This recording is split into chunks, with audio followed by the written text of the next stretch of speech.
करवावहै तेजस्विनावधीतमस्तु मा विद्विषावहै। ॐ शान्ति शान्ति शान्तिः। The second of the long poems is titled Andrea Del Sarto. When we were having the session on 3C intellect, we had made a reference to this poem there. A person may be immensely talented, but if the intellect is not there, the talent will not blossom and reach its fullest potential. And that is where we said Andrea Del Sarto is a very classical example of this case. Born in Italy in 1487, he lived a short life. Just 43 years he died. Extremely gifted, talented painter. In the prime of his youth, he fell in love with a woman called Lucrezia. Lucrezia was the already wife of a hatter. But as luck would have it, the hatter died, and therefore there was an opportunity. So Andrea Del Sarto married Lucrezia. He was extremely infatuated with her. He was already a very sort of famous painter in Italy, in Florence. And then Andrea Del Sarto's paintings were brought to the notice of King Francis of France. So Andrea Del Sarto was called to Paris, where he produced exemplary art. Everybody in France were actually very flabbergasted by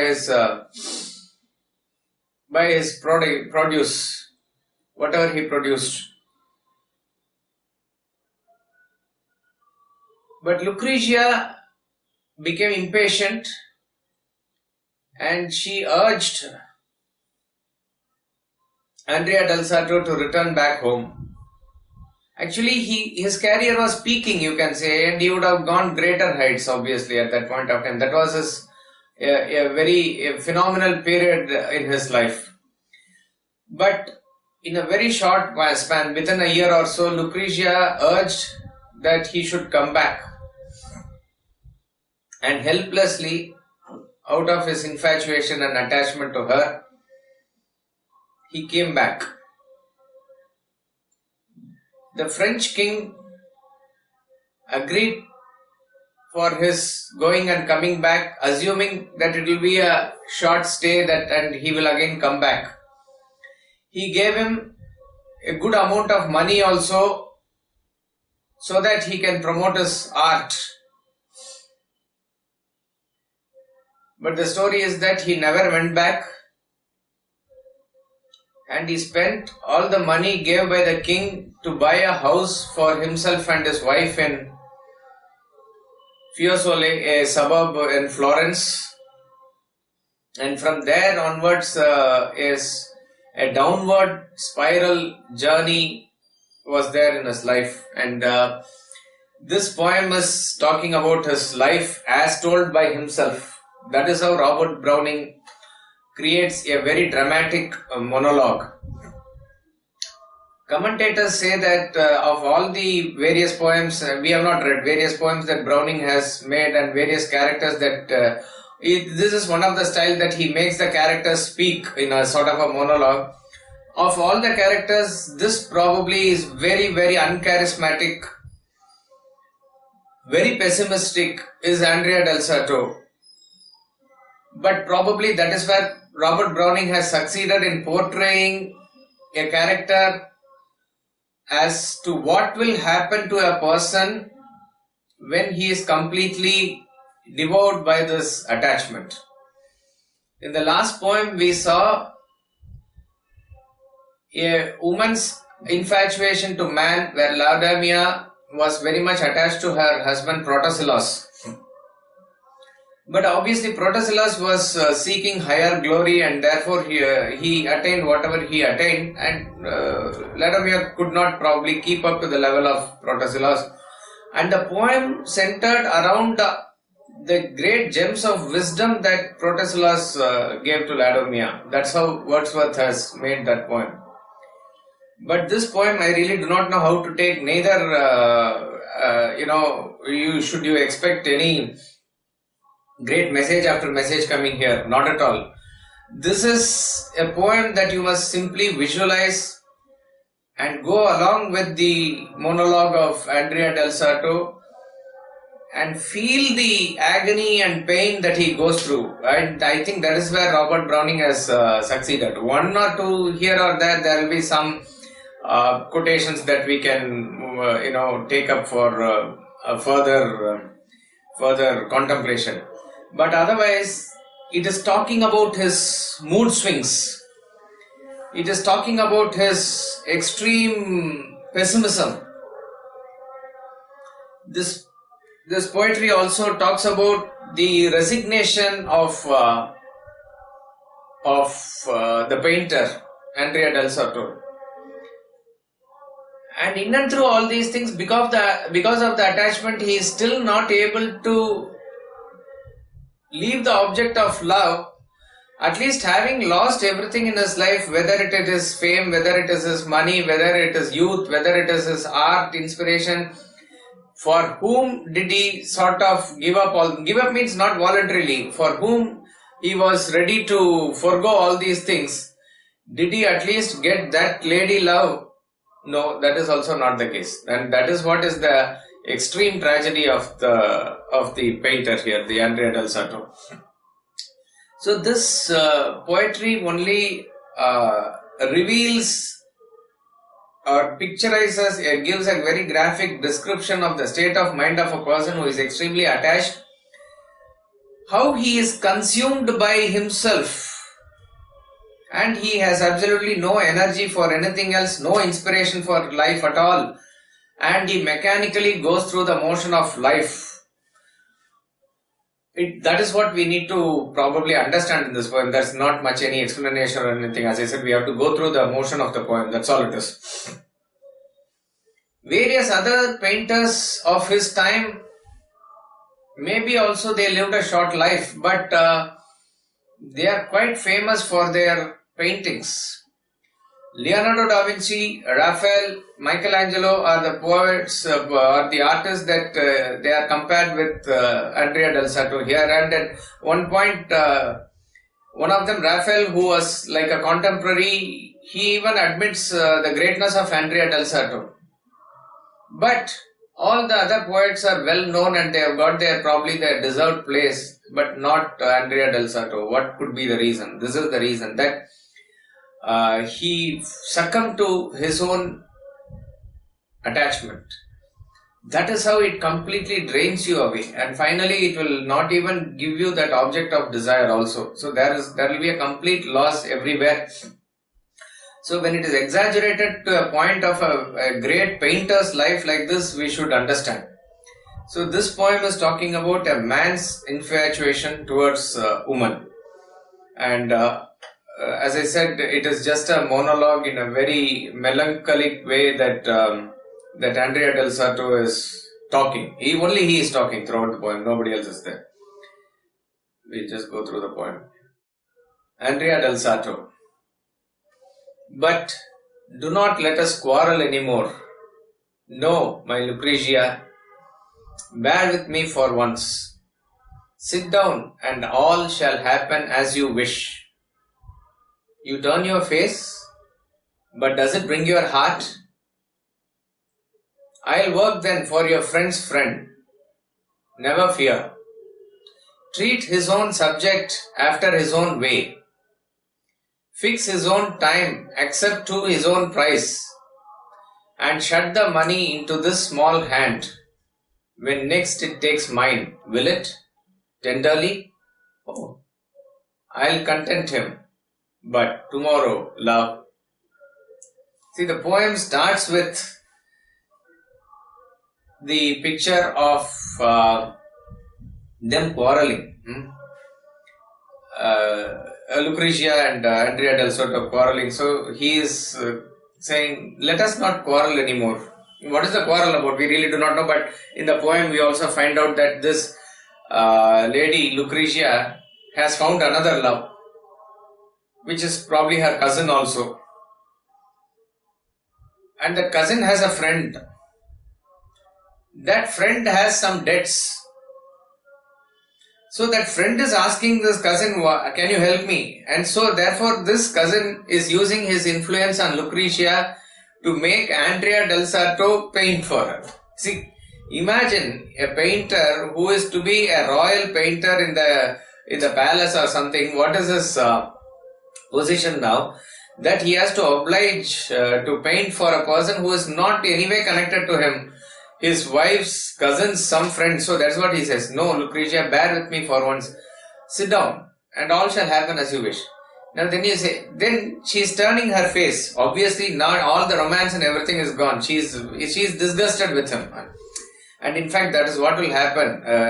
Irrespective of the other person's character or something, your excessive attachment will create a repulsive nature in the other person. They will create revulsion. You turn your face, but does it bring your heart? That means you are there with me physically, but do you have any emotions left for me? And he is guaranteeing that I will work for your friend's friend, never fear. Whatever subject he asks me to paint, I will do it. Whatever price he pays, I will accept it. And that price I will give it to you, don't worry. And probably that is the quarrel. She is urging him to paint and give the money quickly. Maybe he has to fulfill a loan or something like that. And she is using her influence on him. She is like a puppet, she is using him. So, this is what it is. People, when they go by external, she is one of the most beautiful women. One of the most beautiful women that is agreed upon and he has encountered is Lucrezia. So going by the external paraphernalia, you are having that emotion and you fall for it. But that's all it is. The love then stops at the physical level. There is no real depth in the emotion. And it will sooner or later, the attachment will bring in all its true colors. So, and I will give you the money when it takes. So, when you are able to take my hand, I will give that money to you. So he is sort of begging her for her touch, for her affection. But he is asking, will it tenderly? Will it happen actually? I will content him, but not today. I will do it tomorrow, love. I often am much wearier than you think.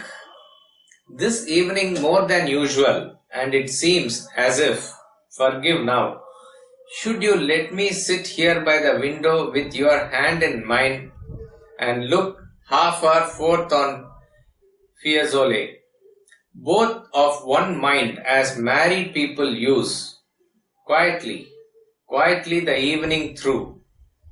I might get up tomorrow to my work, cheerful and fresh as ever. Let us try.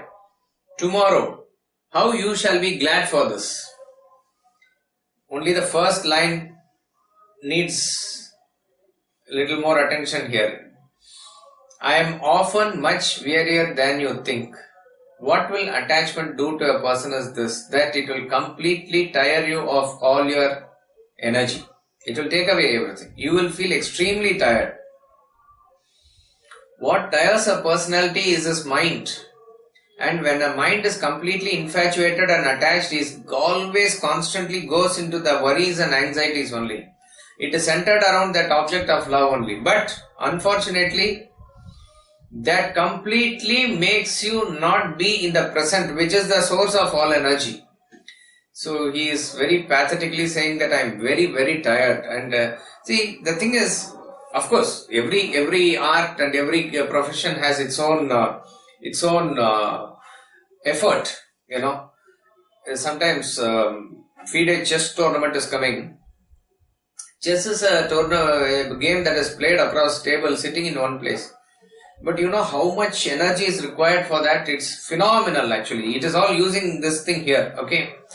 Now, similarly, painters will have their own exertions and their own stress and strain, even physically, I'm saying. But that is not like a hard labor of digging earth or moving boulders or something like that, right? They are wielding brush and paint and very subtle art that they are doing. But what tires is not that.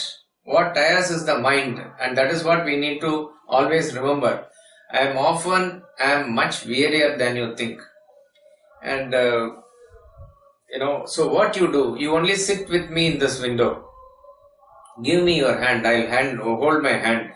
And half an hour, just let us look through this window at the city, there. The suburb there is called Fiesole of Florence, where their houses, the skyline of the city that we will watch. Both of one mind, let us try to be together. Imagine if the same couple was there during their courtship period or the period just after marriage, something where there was an extreme passion for each other, how to really become one. Like that he wants actually. Both of one mind as married people use. Let us just sit quietly the evening through. If you are able to give me this sort of a refreshment, then I will get up tomorrow to my work. I will be cheerful. I will be fresh as ever. Let us try this, okay? The point that he says, let us try, only means that he himself knows that it is not possible. Even if she sits, he is not going to be inspired tomorrow. He has to push himself to do certain things. That's all. That energy that comes out of inspiration, that's not going to be there for him. Tomorrow, you will be definitely happy for this. So obviously, she is very disgusted now. So he says, you see, when you do like this, tomorrow what I'll do, you will be very happy for that. Your soft hand is a woman of itself. And mine, the man's bare breast, she curls inside. Don't count the time lost, neither. You must serve. For each of the 5 pictures we require, it saves a model. So, keep looking. So, my serpentining beauty rounds on rounds. How could you ever prick those perfect ears? Even to put the pearl there. Oh, so sweet. My face, my moon, my everybody's moon, which everybody looks on and calls his. As we read through, as I said, a very melancholic and a tragic portrayal of the state of mind of a very great painter, it may invoke a little bit of laughter in us. We should not, in fact, but it will invoke.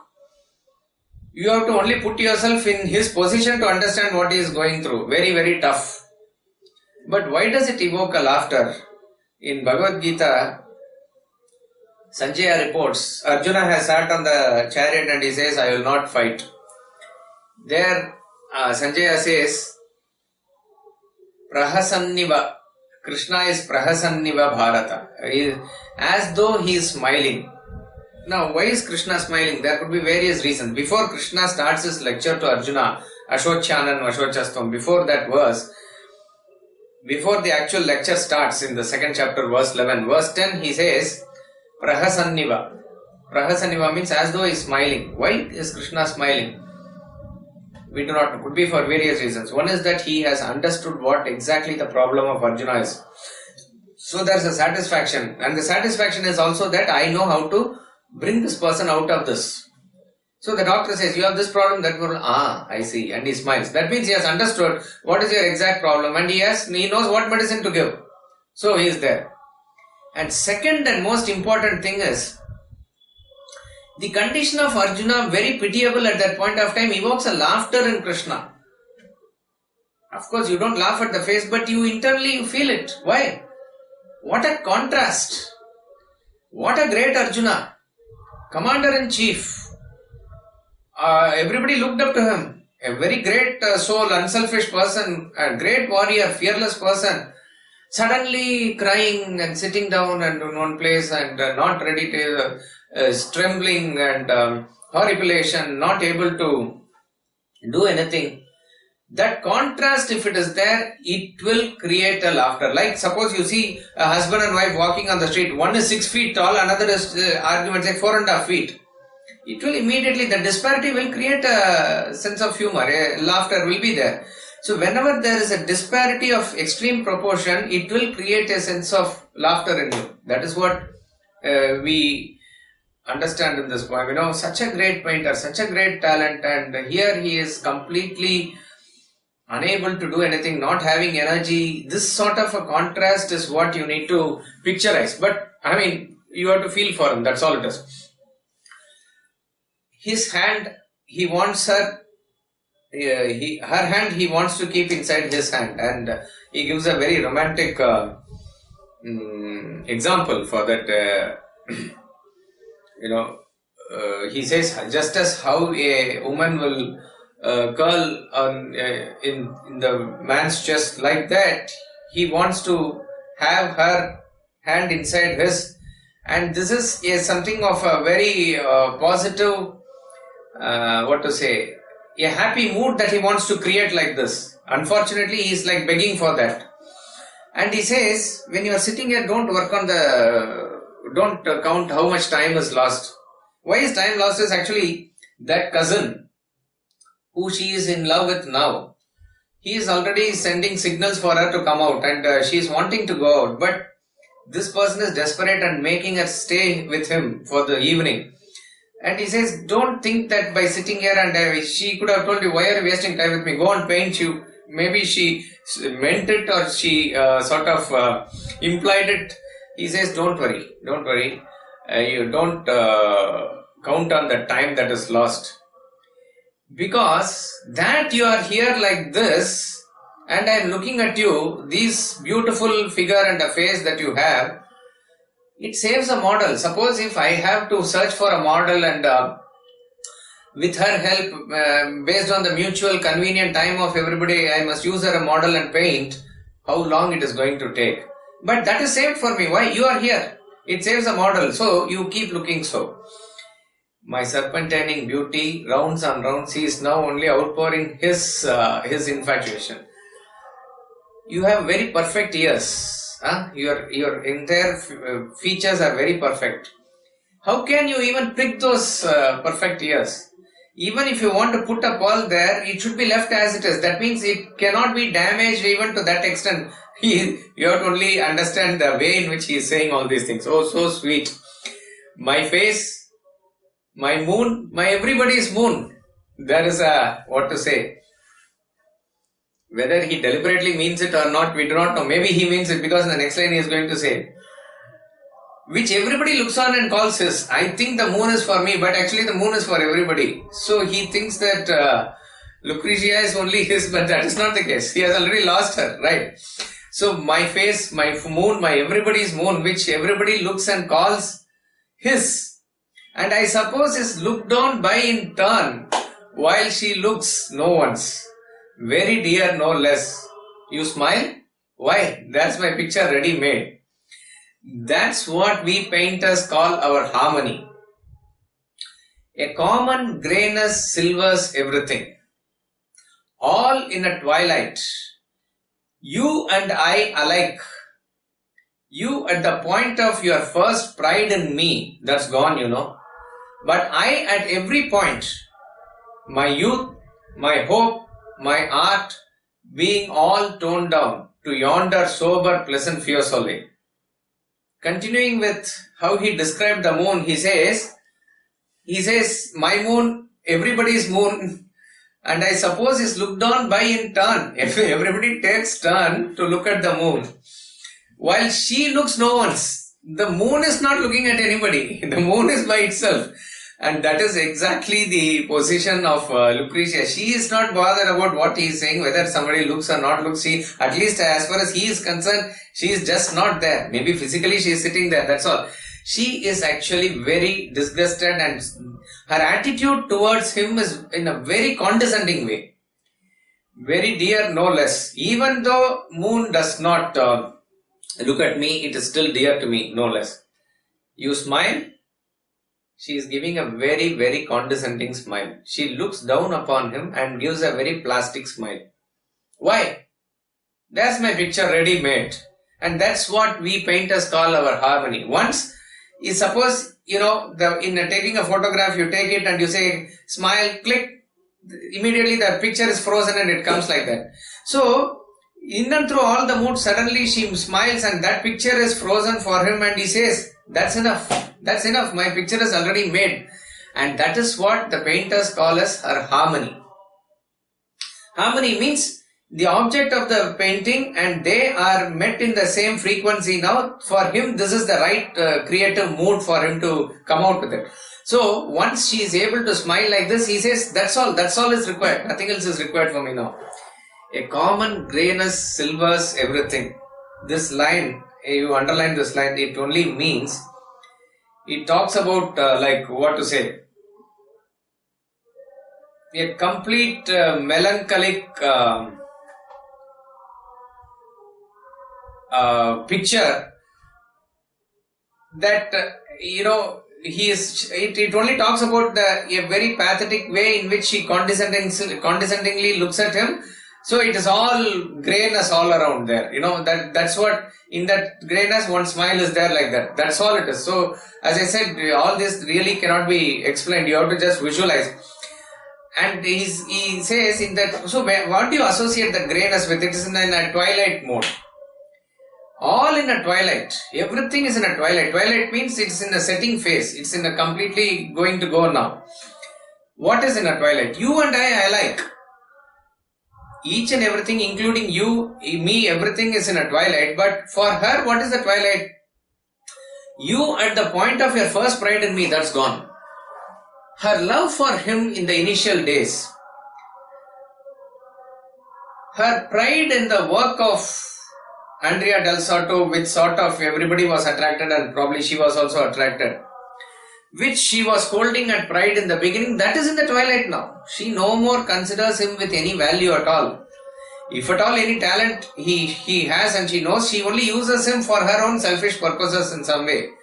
Later you are going to see, she even doesn't have respect for art. To paint a picture which is an everlasting picture, how much effort and energy is required. She casually disturbs the painting as she walks along. That is the respect she has. No respect at all. So her pride in him because of that is in a twilight. That is as far as Lucrezia is concerned. For him everything is in twilight.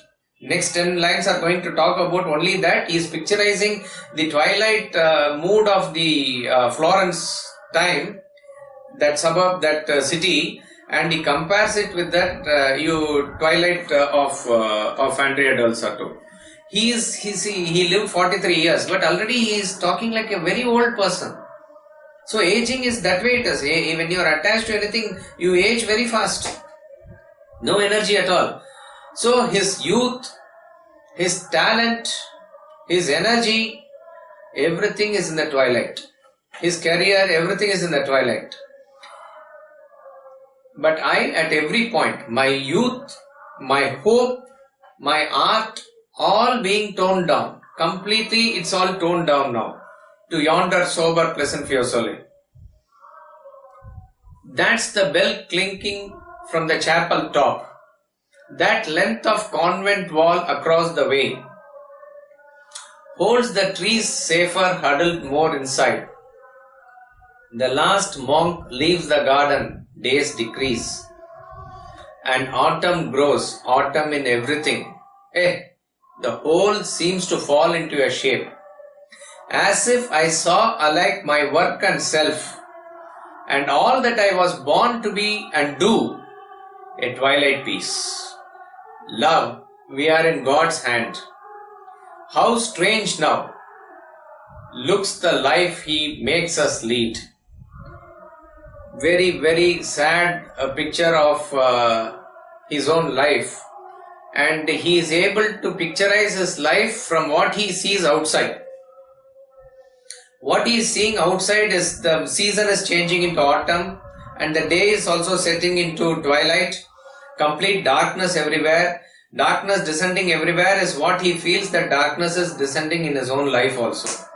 So there is a bell that is ringing to indicate the end of the day from the church or something, and trees are shedding their leaves, and the last monk is leaving, everything he has closed and he is leaving. So he sees this picture outside, and that is what he feels is happening to his life here. And as if I saw alike my work and self. So what he is seeing outside is what he is comparing to his work and his own self, completely gone.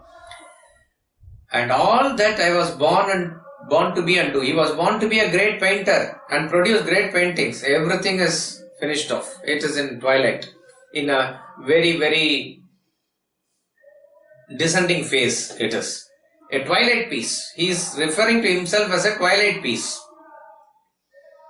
Love, we are in God's hand. Now, this line indicates that he has completely resigned himself to fate. What to do? Everything is written here like that only. God has made like this only.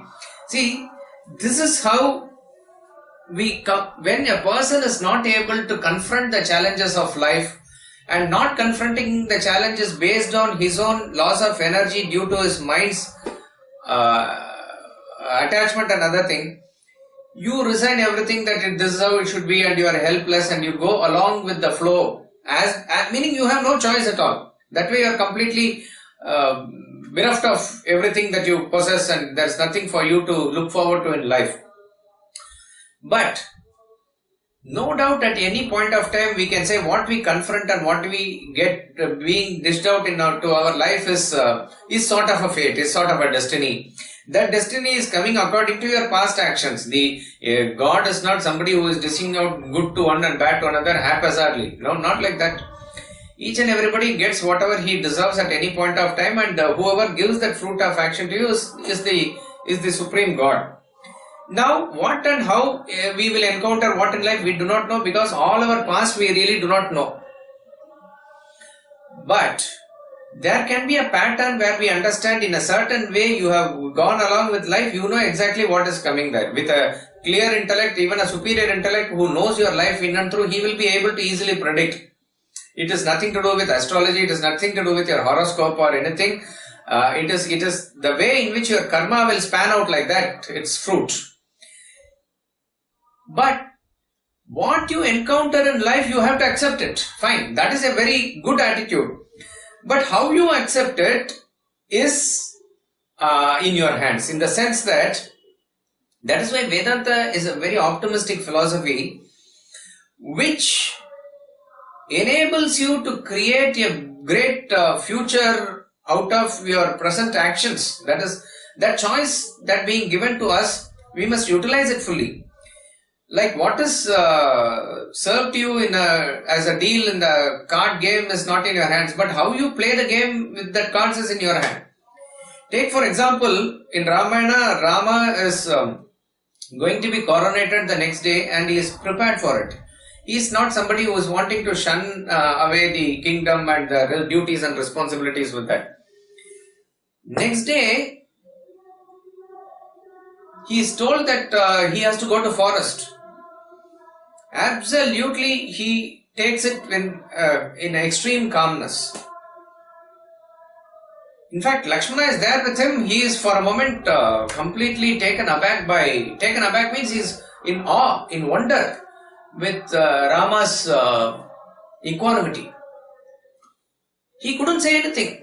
Lakshmana, who is extremely emotional, at that point of time no words would come out of him, because mighty Himalayas is there standing in front of him in the form of Lord Rama.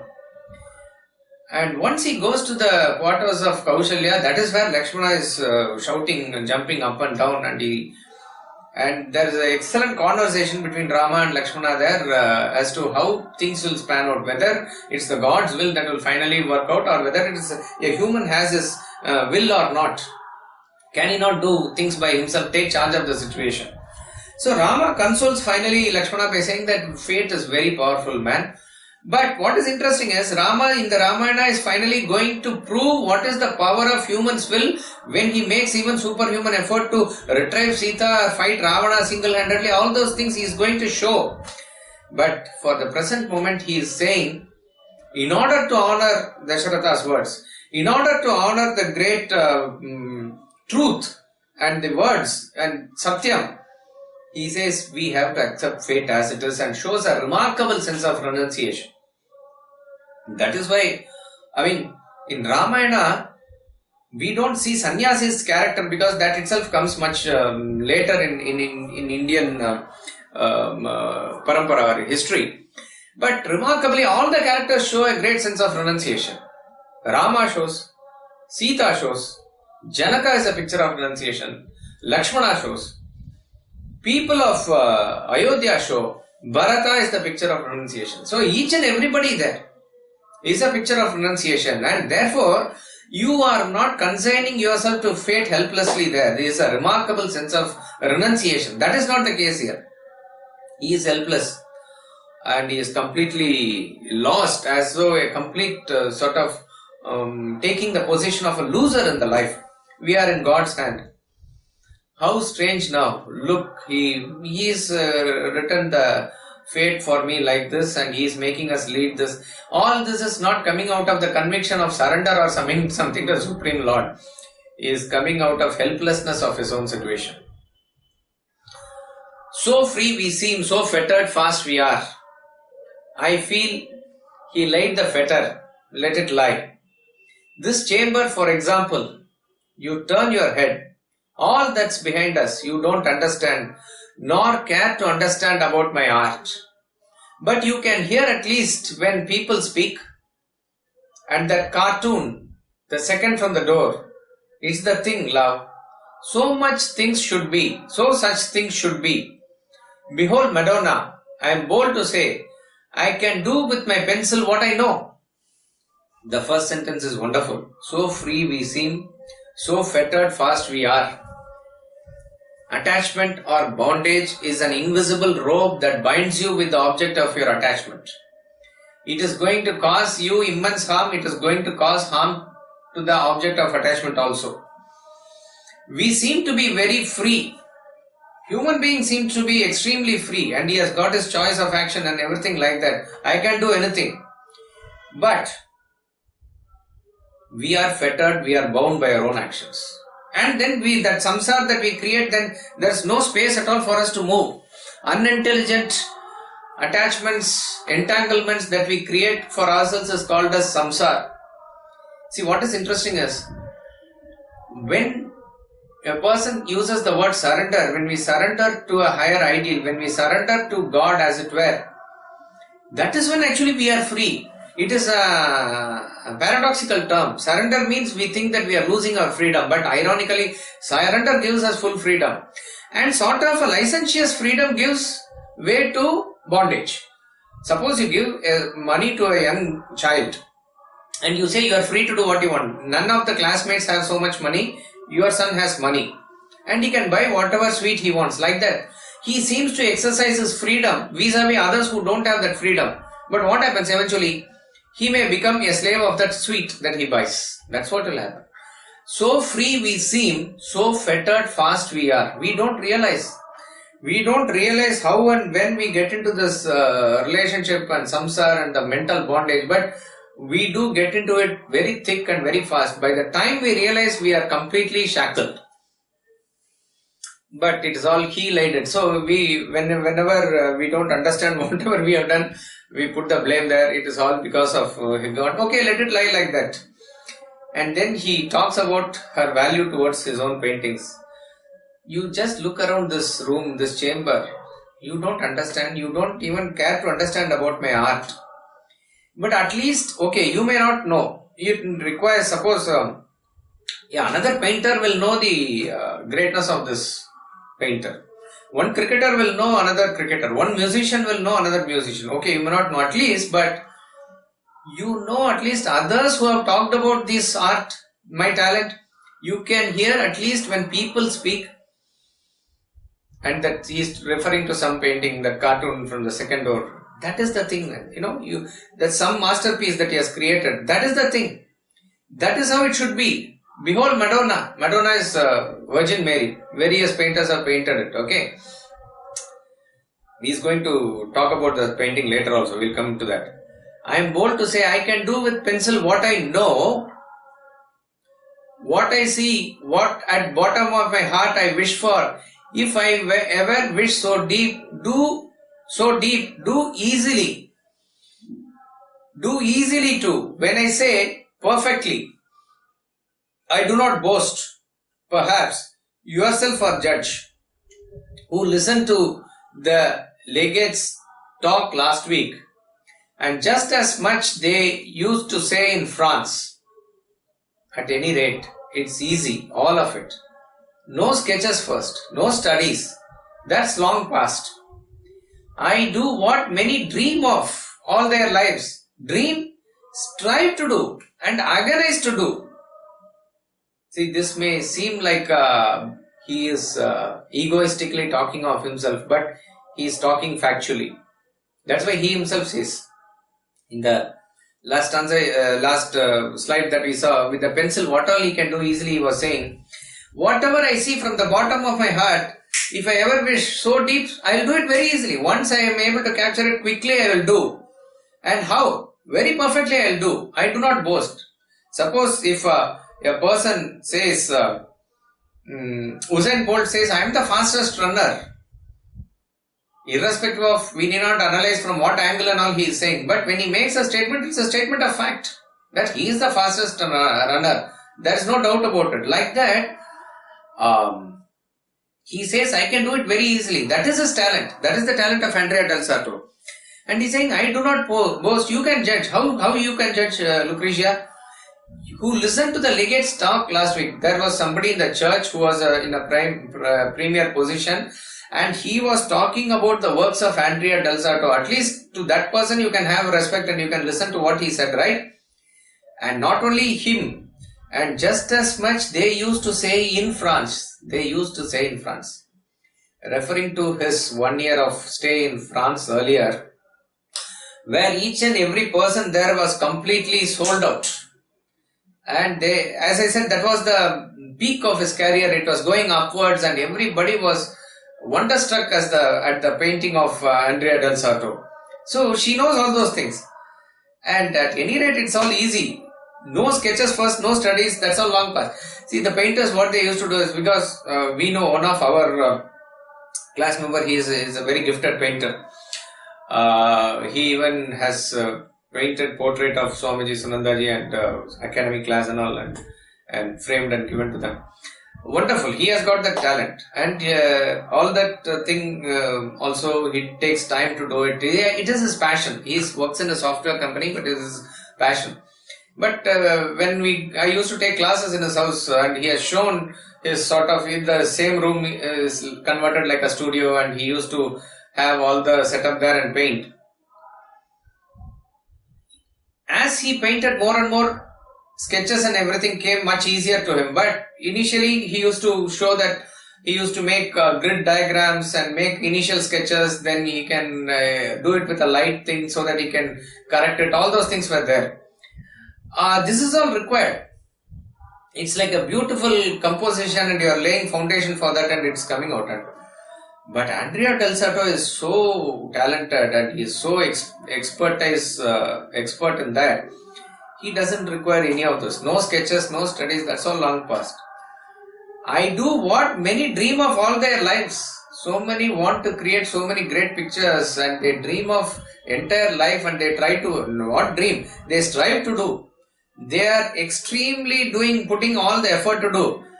I do just like that. And that what he is saying is a matter of fact. Factually he is saying. And fail in doing.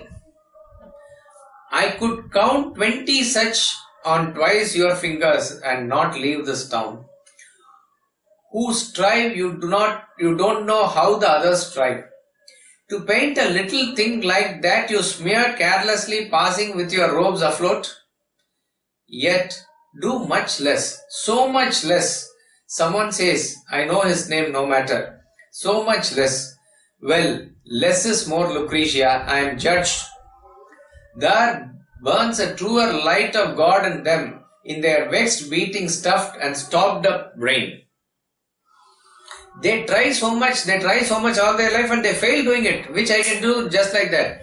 I can count 20 such on twice your fingers, and again he is coming back. How does he want to count? He wants to count on the fingers of Lucrezia. 10 plus 10, 20, like that, one by one. And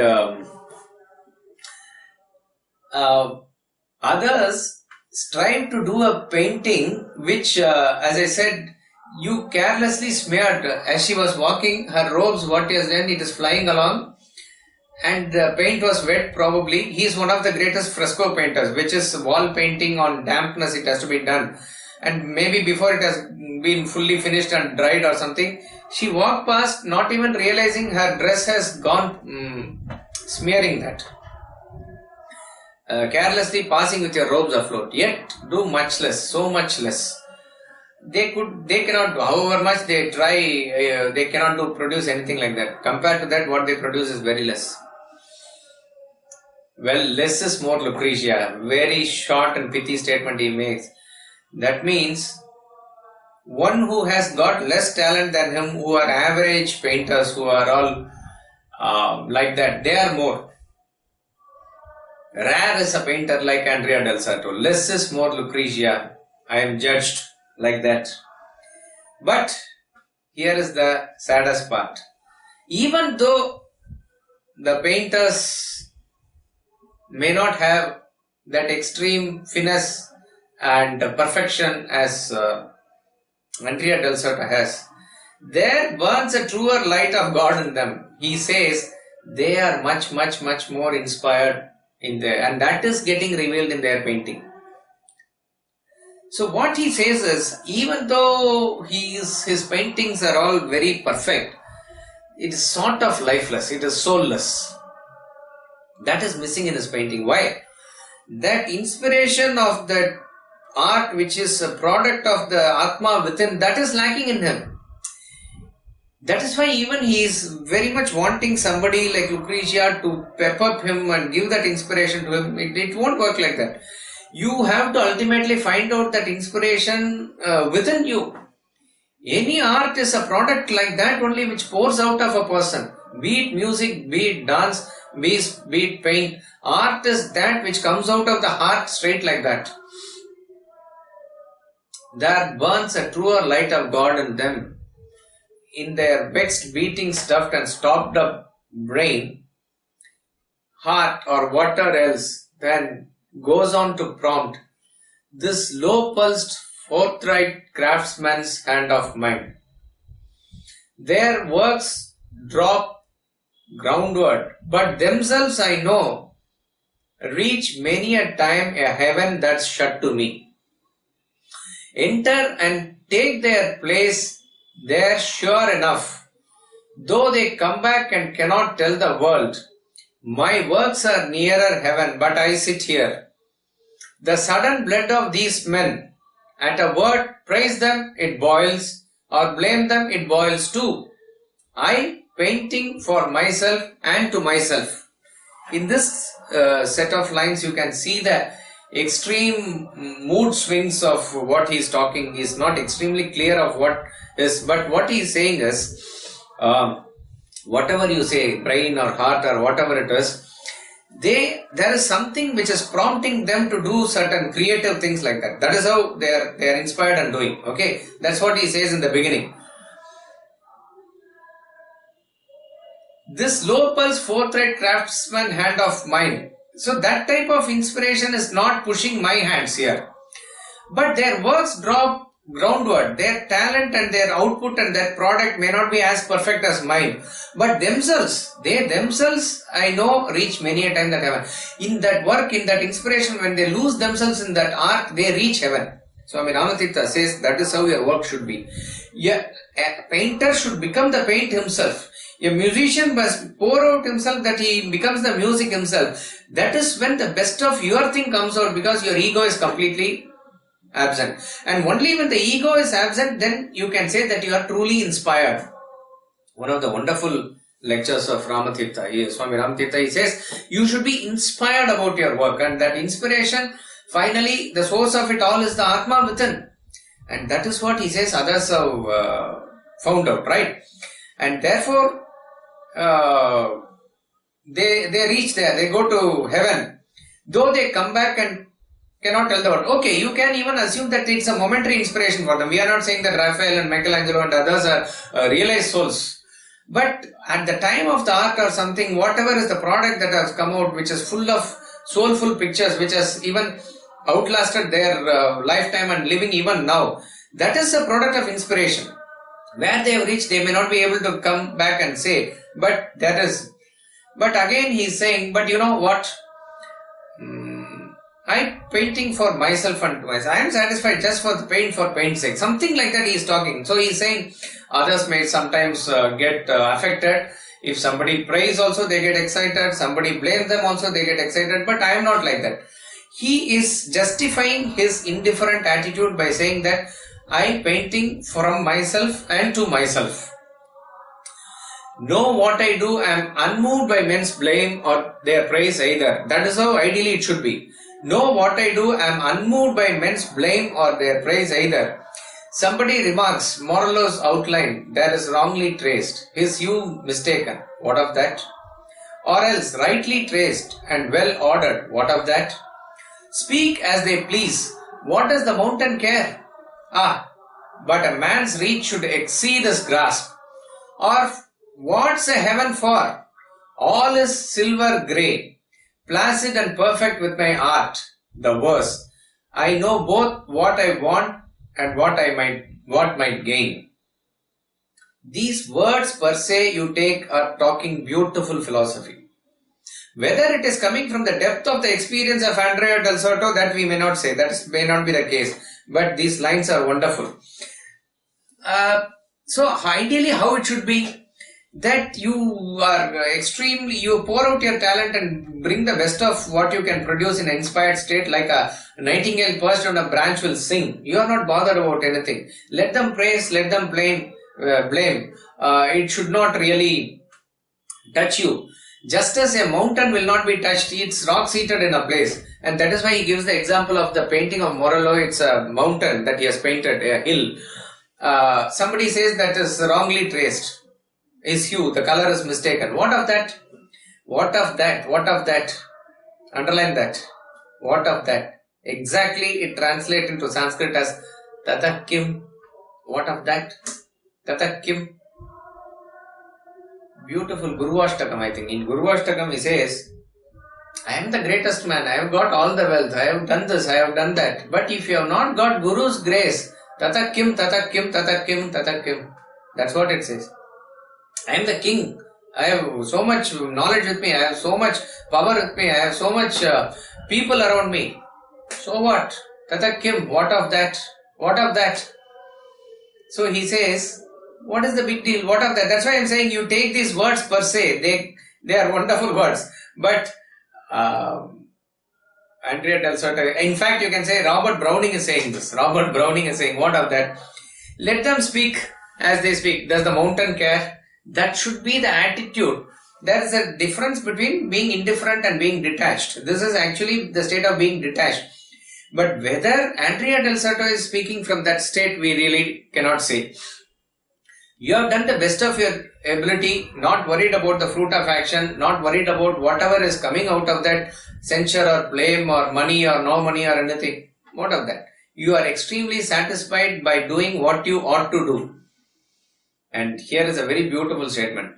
But a man's reach should exceed his grasp. In other words, whatever you can do much more than that, you must visualize an ideal and work for that. That is inspiration. Inspiration comes by your emotion being raised to a level where you do not belong to now. That is how you positively push yourself. We are inspired when certain things happen outside, which is like, for example, India is winning a match, you are inspired.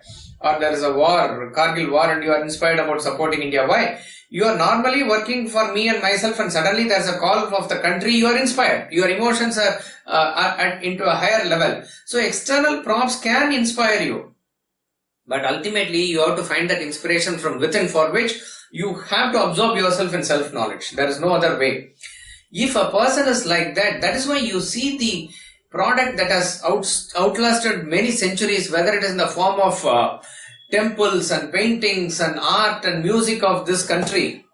Each and everything was a product of inspiration. Nobody knew who were the artisans and even sometimes the kings who all did it. But they poured out their emotion with divinity in mind. And it still lasts today to say the tale. That is how it is. Be it any work of art, it should be a product of inspiration. And that comes from a higher ideal. If you want, in the relative terms, you have to work for a higher ideal, and only then you will be inspired. Working for a circle where your mind is already caught up in it will not give you inspiration. But a man's reach should exceed his grasp. Or what's heaven for? Or why do we then talk about heaven? You must aspire to reach heaven. Heaven is a higher state of mind here. All is silver grey. Now he is again coming back to his twilight. Placid and perfect with my art, the verse. But he is completely lackluster in his attitude and his work now. I know both what I want and what might gain. And yet how profitless to know, to sigh, had I been two, another and myself, our head would have overlooked the world, no doubt. Yonder's a work now of that famous youth, that urbanite who died 5 years ago. 'Tis copied, George Vasari sent it me. Well, I can fancy how he did it all, pouring his soul with kings and popes to see, reaching that heaven might so replenish him above and through his heart, his art, for it gives way. See, he says, had I been instead of one, two personalities. One personality is a painter, another personality is a lover. I would have conquered the world, no doubt. Maybe correct also, but it doesn't work that way. See, it does not mean that you don't fulfill other roles in your thing. You have to choose what you ought to be. That is where your Shraddha should be. So in other words, you want to be with the company and try to enjoy, which obviously out of your attachment you will not enjoy also. In that process, what have you lost? Your entire talent is there lying waste. It is not just the loss of Andrea Del Sarto. Remember, we should not look at it from his personal point of view. It is a loss to the art world. It is loss to the world itself. Imagine if he had lived long and produced so many great paintings. It is for all the future generations. So whose loss is it? See, that is why when some of the cricketers also, they come to Swamiji and great people like sportsmen like Geet Sethi and all have come, and then they cannot take a loss and they want to retire and all. Swamiji sort of fires them. He says, you cannot take a loss and you want to retire. It should not be your decision. If you are a national asset, we should decide when you should play and not play. Why do you take it personally? If Gavaskar had played few more years, he would have scored few more centuries and those records would have been even more tougher to break.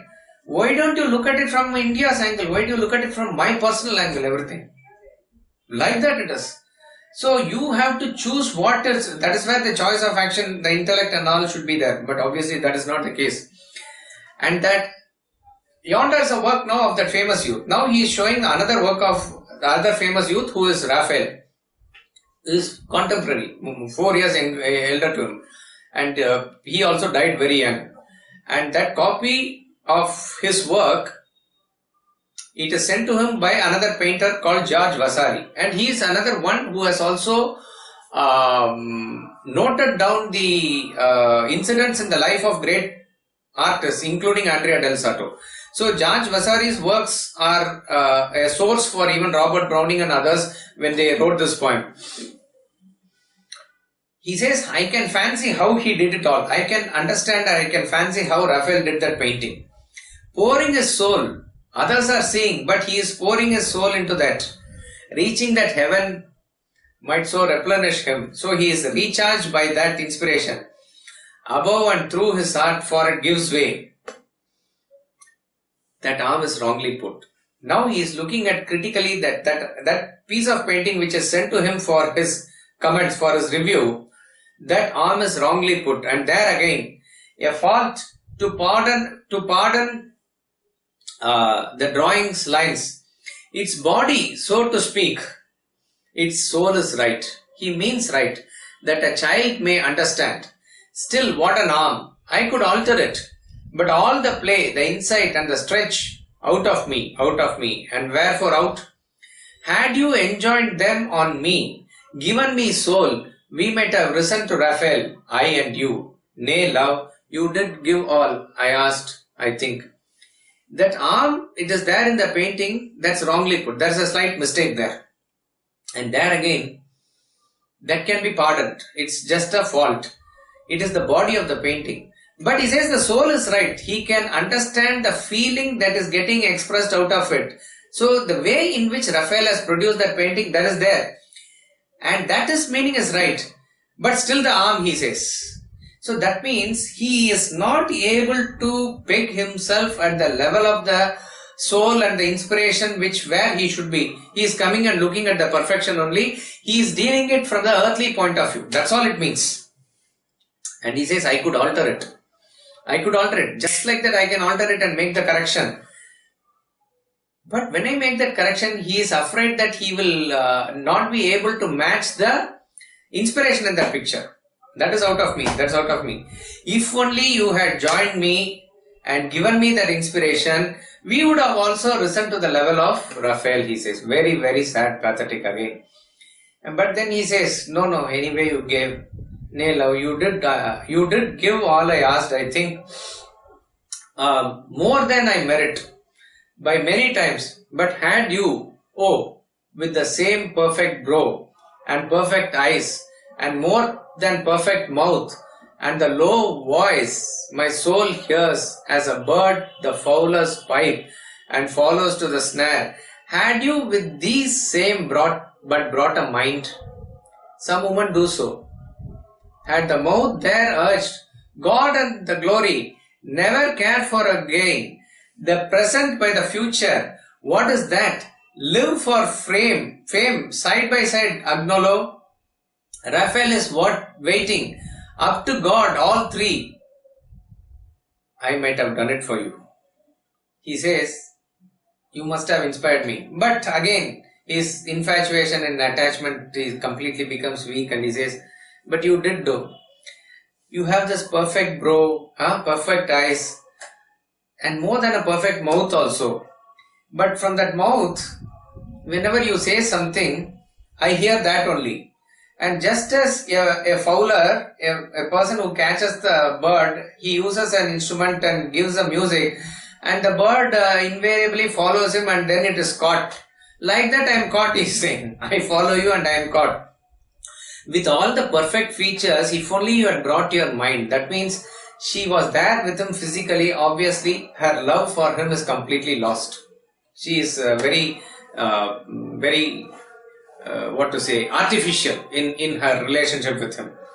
But some women do, he is very hopelessly saying, some women do so. And he says, you must have told me like this. What you must have told? Had the mouth there urged, God and the glory, never care for gain, the present by the future, what is that? Live for fame, side by side with Agnolo. Rafael is waiting up. Rafael is waiting up to God, all three. You three, Rafael, Michaelangelo, and you. You are all up there. You must go, all of you must travel up to that level of heaven where God is, If you like that, if you had spoken to me, definitely I might have done it. So it seems. But then again he says, perhaps not. All is that God overrules. Whatever it is God has written, that fate is like that. So obviously it is not for her to inspire, but if she had inspired, maybe at least encouraging words she could have given. From her level she couldn't do. And he knows that. If you had have said more, maybe I would have done. But then he is resigning to fate. All is as God overrules. Beside, incentives come from the soul self. Underline that. The initiative comes from within. It is coming from the Atma within. There is no other source of inspiration except your own self. The rest avail not. Why do I need you? What wife had Rafael or has Agnolo in this world? Who can do a thing will not, and who would do it cannot, I perceive. Yet the wills somewhat to the power, and thus we half men struggle at the end. We will conclude here, but I will leave this thought for you. Wonderful lines here. It is truth that he is saying, in this world who can do a thing will not, and who would do it cannot. That is how it is designed. Those who can do it, they will not do it. Those who want to do it, they really cannot do it. Like that it is. We'll continue next class.